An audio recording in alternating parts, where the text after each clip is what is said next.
Yo, what up, it's Don. Sammy Lee here. We, of course, are the Soul Brothers. How you guys doing? New technology. Man, I love it. Nike's coming out swinging lately. Yes. Shout out to Nike. React Cushion, fairly new cushion that they've implemented in some few different silhouettes, which we like. Now they're trying to switch up the upper game a little bit. Yes. 3D printing is definitely all the rage, and people are trying to implement it in all types of different ways. Adidas has already started doing that with their 4D Futurecraft. Now Nike seems to be doing it with their new tech called Flyprint. Yes, obviously Flyprint would be their name. Or Hyperprint would also be their name.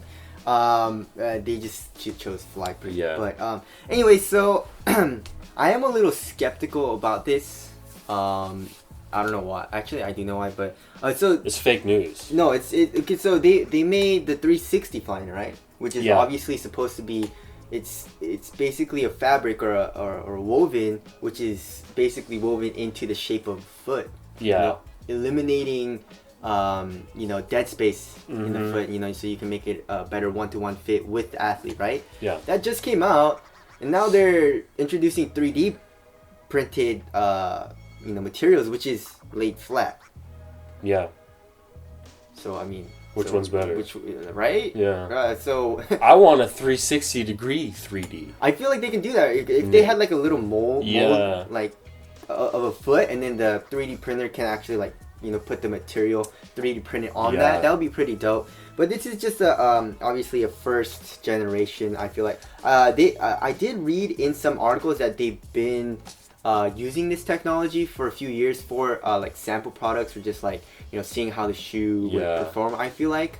But now they're gonna actually have this technology available in retail pairs, and pretty soon what's his name, Euclid, or what is it? Some dude, but he's gonna be running in the London Marathon. Yeah, Eliud Kipchoge. Sorry, but he's gonna run in it in the which one? Vaporfly. No, the which marathon? Oh, the London Marathon. The London Marathon. But he's going to be wearing the Vaporflies, right? Yes. The Vaporfly Flyprint. Yes. So supposedly this is supposed to, it makes it a lot lighter. And if you look at the actual upper, it's very, very thin. You can see through it. That's how thin it is. It reminds me a lot of the new Kobe 360. Exactly. Very similar. The Kobe 360 has these TPU strands, and that's what the makeup is of almost the whole upper.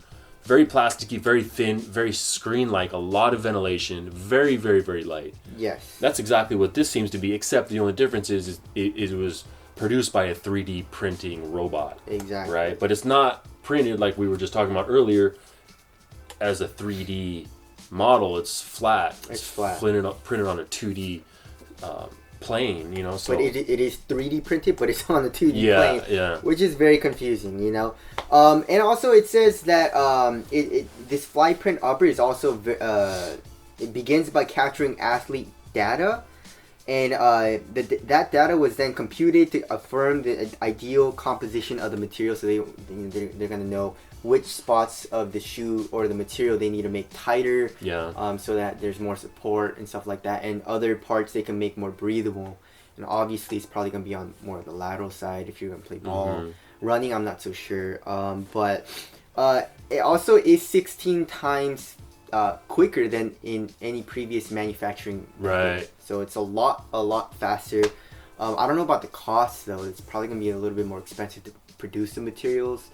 Right? I don't know. Maybe. Well, just using those 3D printing machines, it was probably super expensive. I know Tesla ran into a lot of issues with that because a lot of their production line was these 3D robots that they had to can because it was just too slow, cost too much. These machines are so expensive.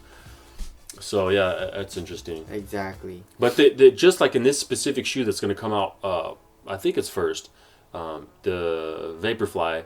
It's going to knock off, just switching the upper to this Flyprint technology is going to knock off 11 grams. I don't think that's too heavy, right? 11 grams that's not, is a lot, not a lot. You know. That's probably 0.2%. Right. No, not 2. 20% of 1 ounce. Yeah, right? but it's probably 1 ounce, I think, is what, 24 grams?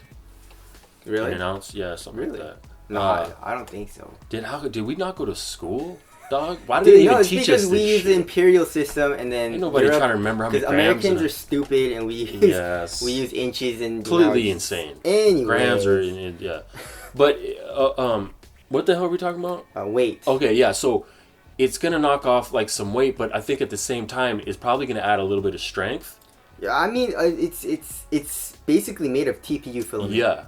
So it's basically TPU is plastic. Yeah. So it's basically a plastic upper. And at the same time be super breathable. That's wired.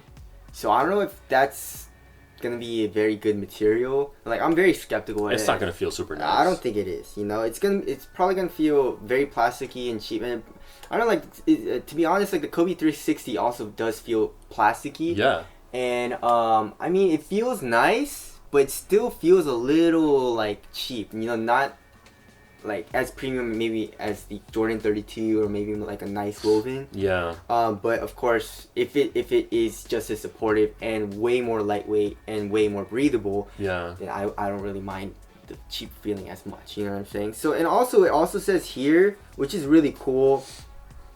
The textile also works seamlessly with many other materials, most notably Flyknit yarns. To provide an optimal balance to fit and structure. In fact, Flyknit yarns can be engineered to thermally bond with the Flyprint textile, eliminating any need for glue or stitching.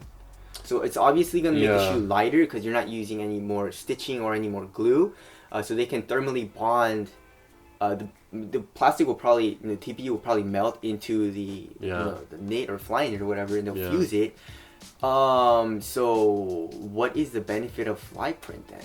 I mean, it's lighter, but like is this even a, I feel like it might be even like a gimmick or something, right? Well, at the very least, it's faster. It's faster, but for them, that doesn't do anything for us consumers. Well, right? It's cutting a little bit of weight.